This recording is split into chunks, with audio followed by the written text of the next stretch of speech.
I read somewhere once that as time goes on, you stop remembering things as they happened, and instead, you're remembering the last time you remembered that thing. Confusing, I know, but it makes sense to me. It's probably why, when we recount tales from our childhood, it's almost never the same as how others remember it. This is a story about a memory from my childhood that I remember vividly, but everyone else assures me it is distorted by time and the wild imagination of a child. The problem is, I recently found something that leads me to believe I'm remembering things just fine. I'll let you guys be the judge. There's one part of this memory that I know isn't made up. It's the only part that my mother confirms. I was seeing a doctor as a child. I don't remember what for, my parents claim not to either. But I remember the waiting room. Most pediatricians' waiting rooms are full of old broken toys that I was never allowed to touch in case the sick kids had played with them, and worn copies of highlights magazines with all the puzzles already completed. This one was nothing like that. It had the usual bank of uncomfortable chairs, the coffee table littered with magazines, and the drab linoleum floor. And in the corner, there was a castle.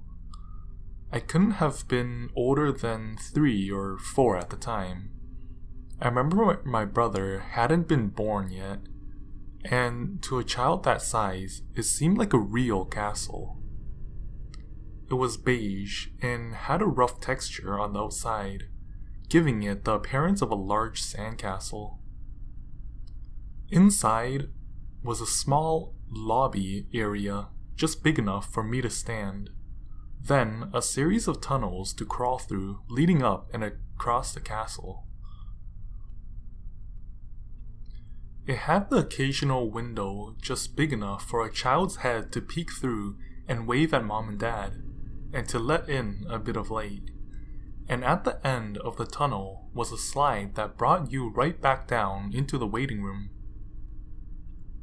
I don't know what made me remember this castle so many years later, but when I asked my mother about it, she did remember visiting that doctor's office and the temper tantrum I put up when it was time to go and I could no longer play.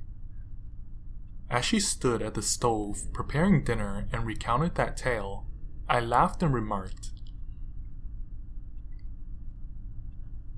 "I think my visits to the office were the only time I was excited to go to a doctor." My mom gave me an odd look. "Sweetheart, you only went to that office once. We had to take you to a specialist." Huh? I distinctly remembered visiting that office multiple times. Remembered that after a few times there, I declared myself queen of that castle. The one and only time I remember another child being there with me. I bossed him around for the duration of our wait, showing him every inch of the castle and explaining the kingdom's rules. "Weird. I remember us going at least a few times," I said. My mom just shrugged. "You know how it is with memories. You probably just fantasized about playing in that castle so much it felt real." I returned a shrug and silently agreed. I was only a child at that time, so my memories were spotty at best. She would know better than me anyway. But before I could drop it, I asked, what kind of specialist was it anyway? The hand that was stirring a pot of mac and cheese froze. I could see her visibly tense up for the briefest of moments before the smile returned to her face and she resumed cooking. "You know, I really don't remember. Whatever it was, you're healthy now, and like I said, we never went back. It was probably just some of our tests. I thought it odd that a mother wouldn't remember something like that, but I didn't press the issue. My mom oftentimes couldn't remember what she'd had for breakfast by lunchtime. That was the last I thought of it for a while. A couple of years later, while reading an article about suppressed childhood memories for a university psychology class, I thought of that doctor's office again. This time, though, I found myself remembering details I hadn't been able to recall that last time. This time, I remembered walking into the office and the plump-faced receptionist in brightly colored scrubs behind the desk welcoming me back, calling me by name like an old friend. I remembered the receptionist calling my name and me slowly coming down the slide to be escorted into the examination room. And I remembered a room seemingly made out of stainless steel, everything shining and metallic, even the examination table. I remembered a trio of serious-looking doctors hooking me up to machines that beeped incessantly. Then standing by with their clipboards, which were also a gleaming silver metal. I remembered another machine being wheeled in, this one like a giant jar of thick white liquid atop a control panel. I remember crying out for my mother, who I swore had been standing right next to me but was now nowhere to be found. I'll admit, that memory shook me up a bit. My mother had insisted my brain was playing tricks on me, and it made sense. I couldn't think of a reason she would lie to me. Most likely I was conflating my memory of the doctor's office with some sci-fi movie I'd watched. I was unsettled, but managed to calm myself down by convincing myself it was just me remembering wrong. After all, I was technically not remembering this memory myself. But the last time I'd thought of the memory. And as weird as my mom acted that day, it stood to reason that I would begin to associate that memory with all kinds of weirdness. So once again, I pushed these, presumably false, memories from my mind. I was healthy, after all. The reason I'm telling you all this story is because I remembered something else the other day. It's been about 3 years since the last time I thought about this doctor's office. I've moved back to my hometown and have a job at a call center in town. Something to hold me over until I can get a position in my actual field.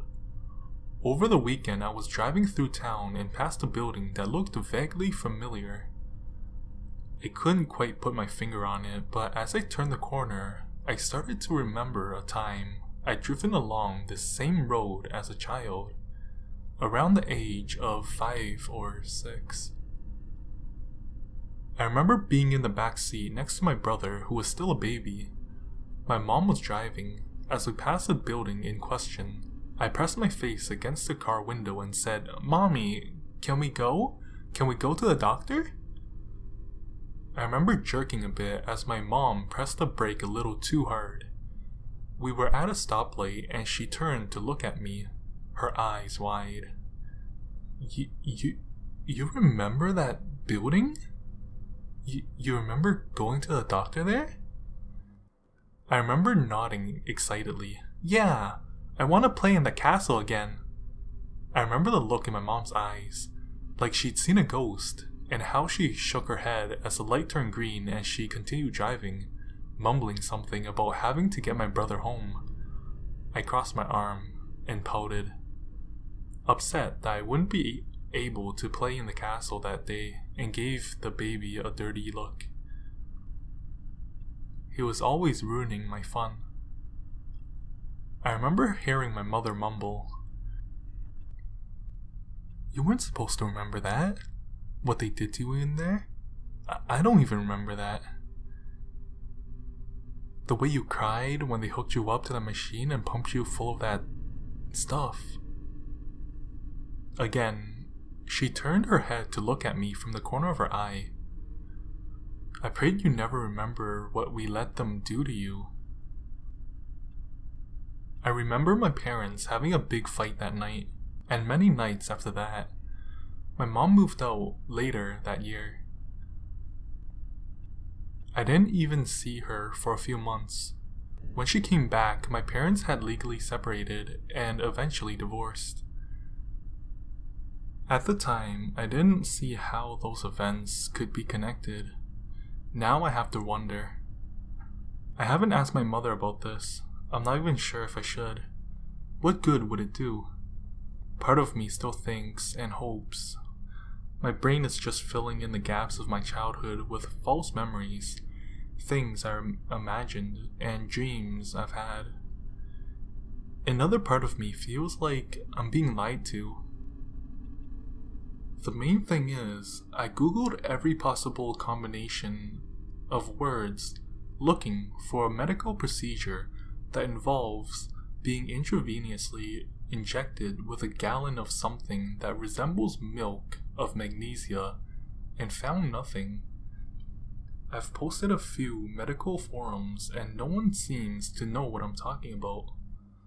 So, assuming I'm not crazy, what the hell did those doctors put in me? Has anyone else ever heard of such a procedure? Whatever it is, do you think it's still inside of me?